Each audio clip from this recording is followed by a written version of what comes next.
Today, we're really getting into the core mechanics of the cell. We've got these complex biochemical sources, and our mission really is to pull out the essentials for you. Find those connections that make it all click. Yeah, make it make sense beyond just the textbook definitions. Exactly. We're focusing on three main pillars: lipids, membranes, and signaling. The cell's foundation, its border control, and its communication network. It's like a tiny, super efficient smart city. And lipids. They're the building materials, the power plants, maybe even the city's ID system. And the power plant aspect is, well, kind of shocking, isn't it? The energy density. Oh, absolutely. Fatty acids, those long carbon chains with a carboxyl group at the end, are just incredible energy batteries. When the cell oxidizes them, it's a highly exergonic process. You get a huge energy release, plus CO2 and water, just pure power. Okay, so massive energy potential. But they're not just fuel tanks. You're saying they also build the city walls and run the comms. That's the amazing part. They transition from pure energy storage to structure and communication. It's all interconnected. So that's our journey today, from the blocks, the lipids, to the barrier, the membrane, and then the signals zipping around. Precisely. Let's start with those building blocks. Right, lipids. How are they primarily stored? I think triacylglycerols, tags. Yep, tags. That's 3 fatty acids hooked onto a glycerol molecule. Think of it as the cell's main long-term fuel depot. And why tags? Yeah. Why not something else for long-term storage? It's all about efficiency. They're non-polar, hydrophobic, they hate water. Okay, and that means? It means they pack together tightly without attracting any water molecules, so no hydration weight. If you store the same energy as carbs, you'd be hauling around all this extra water weight bound to the sugars. Tags are just dense, water-free fuel. I see. That's why migrating birds or marathon runners rely on fat, right? Okay. Lighter fuel load. Exactly. Less weight to carry for the same amount of energy. It's brilliant design. Okay, so we hear about saturated and unsaturated fats all the time. Simple difference seems to be double bonds or lack thereof. How does that little detail change things so much? It changes everything physically. Saturated fats have no double bonds, so their tails are straight. They pack together really neatly, like stacking logs. Making them solid, like butter or lard. Correct. Solid, waxy at room temperature. But unsaturated fats have 1 or more double bonds, and each double bond puts a rigid kink in the tail. Those kinks mean the tails can't pack tightly together. They're like trying to stack logs with awkward branches sticking out. So they stay further apart, lowering the melting point. Dramatically. That's why unsaturated fats, like olive oil, are liquids at room temperature. That small structural change dictates fluidity. Fascinating. Okay, so from energy storage to structure, let's talk membrane lipids. These aren't just fuel anymore. No, now they're diplomats, architects. They have to build the barrier. The key here is they are amphipathic. Amphipathic. Yeah. Meaning they have 2 sides to their personality. Sort of, yeah. They have a hydrophilic head, water-loving, and 1 or 2 hydrophobic tails, water-hating. And that split personality forces them into shades. Exactly. To keep the tails away from water and the heads interacting with it, they spontaneously form structures like bilayers. The main types are glycerophospholipids, sphingolipids, and sterols like cholesterol. Sphingolipids seem unique. I read something about their core being ceramide, and then glycosphingolipids. They're involved in identity. That's right. The basic sphingolipid structure has a sphingosine backbone linked to a fatty acid that's ceramide, but when you attach sugar groups to that head, you get glycosphingolipids. And those sugars sitting on the cell surface are literally your ABO blood group antigens. Wow. So a lipid structure defines your blood type. That's quite specific. It really is. It shows how membrane components are used for very sophisticated recognition. And cholesterol often gets a bad rap, but crucial in the membrane, isn't it? Absolutely essential. It inserts itself into the bilayer and acts like a fluidity buffer. It prevents the membrane from becoming too solid in the cold or too fluid and leaky when it's warm. A stabilizer. Precisely. Plus, it's the starting material for making all steroid hormones, testosterone, estrogen, cortisol, and also bile acids for digestion. Hugely important molecule. Okay, one more lipid type before we build the membrane. Signal lipids, acting like tripwires. Yeah, quick acting signals. You've got PIP2 phosphatidylinositol 4.5 bisphosphate sitting in the membrane. An enzyme called phospholipase C can cleave it into IP3 and DAGE. Right, those are famous second messengers. They are. They kick off signaling cascades inside the cell. The other big group is the eicosanoids. Derived from arachidonic acid. That's a 20 carbon fatty acid. Yep, 20 carbons, 4 double bonds. Enzymes chop it up to make things like prostaglandins, thromboxans, and leukotrienes. And these eicosanoids are like the local emergency responders. Exactly. Prostaglandins are involved in inflammation, fever, pain, thromboxans in blood clotting, leukotrienes in allergic reactions, asthma. They act fast, locally, and they don't last long. Just quick, urgent messages when needed. Right. Crisis averted, signal disappears. Okay, so we have the building materials, the energy, the ID tags, the alarms. Now let's assemble the border, the cell membrane. This is where that amphipathic nature really shines. In water, these lipids automatically arrange themselves. They can form micelles, which are like little single-layered spheres. But the big one is the bilayer, right? The double layer that forms the actual cell boundary. That's the foundation. And we often think about it using the fluid mosaic model. Keyword, fluid. Meaning it's not rigid. Things move around. Constantly. The lipids and many embedded proteins are free to diffuse laterally, slide past each other within their own layer. It's dynamic, flexible, even self-sealing if punctured. But it's not just a loose bag. It has control, selective permeability. Critical. It lets some things pass easily, blocks others completely, and actively transports others. It maintains the specific internal environment the cell needs. And the mosaic part is the proteins embedded in this lipid sea. Exactly. You have integral proteins, which are firmly embedded, often spanning the entire bilayer. They usually use hydrophobic alpha helices to sit comfortably in the membrane core. And peripheral proteins. They're more loosely attached, bound to the surface through ionic interactions or hydrogen bonds with lipid heads or integral proteins. And you can classify the integral ones by how they cross. Monotopic, bitopic, polytopic. Right. Monotopic just dips in, bitopic crosses once, polytopic whipsy back and forth multiple times, like many receptors do. Okay, so lateral movement is fast, but what about flipping from one side of the bilayer to the other? That seems like it would be hard. Incredibly hard and slow. It's called transverse diffusion or flip-flop. Think about dragging that hydrophilic head group through the hydrophobic core of the membrane. It's energetically very unfavorable. So the cell's inner and outer layers are actually quite distinct environments, like two separate worlds. Very distinct. And the cell maintains this asymmetry actively. It needs specialized enzymes to move lipids between leaflets. Lipid bouncers. You could call them that. You have flipases, which use ATP energy to move specific lipids from the outer leaflet to the inner cytosolic leaflet. Okay, flippus moves in. Flopuses do the opposite, using ATP to move lipids outward. Floppus moves out. Got it. And then there's scramblase. This one doesn't need ATP, but is often activated by calcium signals. It moves lipids kind of randomly in both directions, breaking down that asymmetry. When would you want to do that? Often it's a signal for apoptosis, programmed cell death. Scrambling the membrane lipids can be an eat me signal to other cells. Wow, okay. And I've heard about rafts too, microdomains. Yeah, these are like specialized patches within the membrane. They're often enriched in cholesterol and certain sphingolipids. They create slightly thicker, more ordered regions where specific proteins might congregate, especially for signaling. Like little signaling platforms floating in the membrane sea. That's a good way to think about it. Concentrates the machinery. Okay, membrane structure is set. Now, traffic control. How do things get across? Let's start simple. Passive transport. Right. Passive means no energy required. The cell just lets physics do the work, moving things down their concentration gradient, from high concentration to low. Like rolling downhill. Exactly. The simplest is simple diffusion. If a molecule is small and nonpolar, like oxygen or CO2, it can just slip right through the lipid bilayer on its own. But what if it's polar or charged, like glucose or ions? Then it needs help. That's facilitated diffusion. It still moves down its gradient, so no energy input, but it needs a protein escort, either a channel or a carrier protein. Like an open doorway or a revolving door. Good analogy. Channels are often like tunnels, specific for certain ions. Carriers bind the solute, change shape, and release it on the other side. And these can get saturated, right? If too many things try to go through the doors at once. Yes, because there's a finite number of transporters. So facilitated diffusion shows saturable kinetics. Simple diffusion doesn't, really. Okay, that's downhill. Now for the hard work. Active transport. Pushing things uphill against their gradient. This absolutely requires energy, usually from ATP hydrolysis. This is primary active transport. And the key players here are often P-type ATPases. What does the P mean? It means they get phosphorylated during the transport cycle.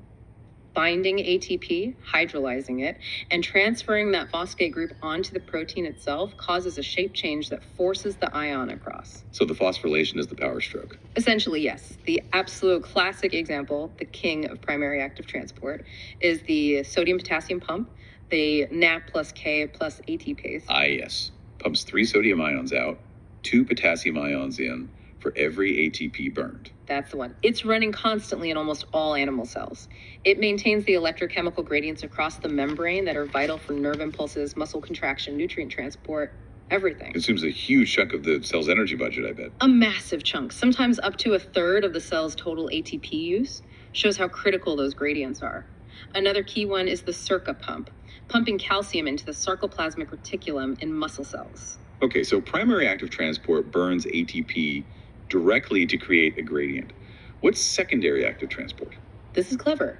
It uses the energy stored in an existing ion gradient, often the sodium gradient set up by the NAP plus K plus pump, to drive the transport of another solute against its gradient. So it's like using the flow of water downhill, the sodium gradient, to turn a water wheel that lifts something else uphill. Perfect analogy. It couples the favorable movement of one solute, like NAP plus flowing in, to the unfavorable movement of another. And there are different ways this coupling works: uniport, symport, antiport. Right. Uniport isn't really secondary transport, it's just a transporter moving one thing, often facilitated diffusion.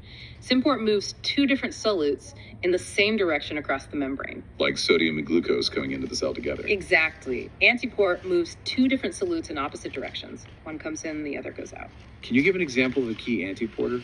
The chloride bicarbonate exchanger in red blood cells is a great one. It moves bicarbonate ions out of the cell and chloride ions in. This is crucial for getting CO2 from tissues back to the lungs efficiently. It uses the chloride gradient to help transport bicarbonate. Okay, structure, check. Traffic control, check. Now for the city's communication network. Biochemical signaling. How does a cell hear a signal and respond? It's a chain reaction, essentially. You have the initial signal or ligand, which binds to a specific receptor protein. Usually on the cell surface. Often, yes. Receptor binding triggers a change, activating an intracellular transducer. The transducer then influences an effector enzyme or channel, and the effector generates the cellular response, often by making second messengers or changing protein activity. Signal, receptor, transducer, effector, response. Sounds straightforward, but it needs to be incredibly precise. Absolutely precise. 2 key features ensure this: specificity and sensitivity. Specificity meaning the receptor only binds its specific signal molecule, like a lock and key. Exactly. High complementarity between the ligand and its binding site. And sensitivity means the receptors have incredibly high affinity for their ligand. They can detect and respond to vanishingly small concentrations, often below 10 to 8 molar. Wow. Okay, and how does the cell manage the signal? Make it efficient, but not overwhelming. Through several clever mechanisms. Amplification is huge. One activated receptor can activate many transducer molecules, which can each activate many effector molecules. The signal gets massively amplified at each step. Like a tiny whisper becoming a roar inside the cell. Precisely. Then there's desensitization. If a signal persists for too long, the receptor system can become temporarily less responsive, preventing overstimulation. It needs a break to reset. And integration. That's when the cell receives multiple signals simultaneously. The downstream pathways can converge, allowing the cell to integrate all that incoming information and produce a single coordinated output based on the sum total of signals. Very sophisticated processing. Okay, let's look at a major signaling system. G protein coupled receptors, GPCRs. These seem to be everywhere. They are incredibly common. They're characterized by having 7 transmembrane helices. They snake back and forth across the membrane 7 times. And they're coupled too. A G protein. A heterotrimeric G protein, meaning it has 3 different subunits: alpha, beta, and gamma. In the resting state, the alpha subunit has GDP bound. So ligand binds the GPCR. Then what? The receptor changes shape and interacts with the G protein. This causes the G alpha subunit to release its GDP and bind GDP instead. And GGP binding is the on switch? It is. The GTP bound G alpha often dissociates from the beta gamma subunits and goes off to interact with its target effector protein, like adenyl cyclase or phospholipase C. And how does it turn off? You need an off switch. The J alpha subunit itself is the switch. It has intrinsic GTPase activity, meaning it slowly hydrolyzes the bound GTP back to GDP. Once it's GDP bound again, it reassociates with beta gamma, and the system is off, waiting for another signal. It's a built-in timer. Brilliant. So GPCRs activate effectors, which often make second messengers. Yes, small intracellular molecules that spread the signal rapidly throughout the cytoplasm. The big ones are KMP, cyclic AMP, calcium ions, CK2+, IP3, inositol trisphosphate, and DAG, diaglycerol. Okay, let's use an example. The adrenaline response, the beta adrenergic pathway. That's a classic GPCR system, isn't it? Absolutely. Classic fight or flight response. Epinephrine adrenaline binds to the beta adrenergic receptor, a GPCR. Receptor activates which G protein? It activates a stimulatory G protein called G. The G alpha subunit, now GTP bound, activates the effector enzyme adenylyl cyclase. Which makes CAMP from ATP. Correct. Adenylyl cyclase cranks out CAMP, and CAMP's main job here is to activate protein kinase A, or PKA. Okay, PKA, what does it do? PKA is a crucial enzyme that phosphorylates other proteins, changing their activity. In the adrenaline response, PKA phosphorylates enzymes involved in breaking down glycogen stores in the liver and muscle, releasing glucose for quick energy. And PKA itself is regulated. Oh, yes. It exists as an inactive complex. 2 regulatory R subunits bound to 2 catalytic C subunits. CMP binds to the R subunits, causing them to release the active C subunits. The free C subunits then go phosphorylate their targets on specific serine or threonine residues. So TMP is the key that unlocks the active kinase. Neat. Very elegant control. GPCRs are also involved in senses, like vision. Yes, vision is another amazing GPCR example. In the rod cells of your retina, the GPCR is rhodopsin, which contains a light-sensitive molecule called 11-cis-retinol. Light hits the retinal. Light causes the 11-cis-retinol to isomerize, to flip into all-trans-retinol. This shape change activates rhodopsin. Activated rhodopsin then activates a different G protein. Yes, a specialized one called transducin, or GD. Activated transducin then activates an effector enzyme called phosphodiesterase, or PDE. What does PDE do? PDE breaks down another cyclic nucleotide, CGMP, cyclo-GMP. Normally, CGMP keeps certain sodium channels open in the rod cell membrane. So light activates rhodopsin, activates transducin, activates PDE, which lowers CGMP levels. Exactly. With less CGMP around, those sodium channels close. This changes the membrane potential of the rod cell, triggering a nerve impulse that your brain interprets as light. Wow, and desensitization must be critical there, right? You need to see changes in light, not just stay blinded. Absolutely critical. Once rhodopsin is activated, it quickly gets phosphorylated by rhodopsin kinase. Then another protein called arrestin binds to the phosphorylated rhodopsin, completely blocking its ability to activate more transducin. This shuts the signal off rapidly, allowing the system to reset for the next photon. Amazing speed and precision. Okay, let's contrast GPCRs with another major class, receptor tyrosine kinases, RTKs. Insulin signaling is the classic example here. It is. The insulin receptor is different. It's already a dimer and alpha-2 beta-2 structure. The beta subunits span the membrane and contain the tyrosine kinase domain inside the cell. So the kinase is part of the receptor itself. Yes. When insulin binds to the alpha subunits outside the cell, it causes the 2 beta subunits inside to move closer and phosphorylate each other on specific tyrosine residues. This is called autophosphorylation. And that phosphorylation is the activation event. That's the key activation step. Those newly phosphorylated tyrosines act like docking sites for other signaling proteins inside the cell. One important one is IRS1, insulin receptor substrate 1. IRS1 binds. And then what? It kicks off another cascade? It does. IRS1 gets phosphorylated itself, creating more docking sites, and eventually triggers multiple downstream pathways, including the famous MAPK cascade. MAPK, mitogen activated protein kinase. That sounds important. It is often involved in cell growth and division. It's a cascade of kinases.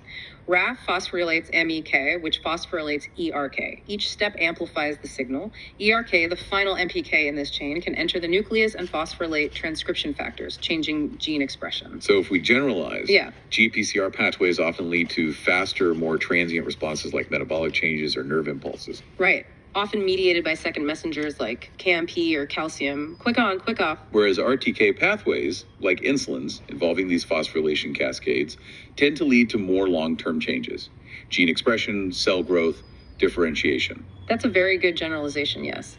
RTKs are often geared towards slower, more strategic decisions for the cell, while GPCRs handle more immediate tactical responses. It's incredible. We went from simple fatty acid chains storing energy To the complex, fluid, selectively permeable membrane barrier. all the way to these sophisticated signaling networks, the GPCRs and RTKs, managing everything from seeing light to dividing cells. And the beauty is how integrated it all is. The lipids form the membrane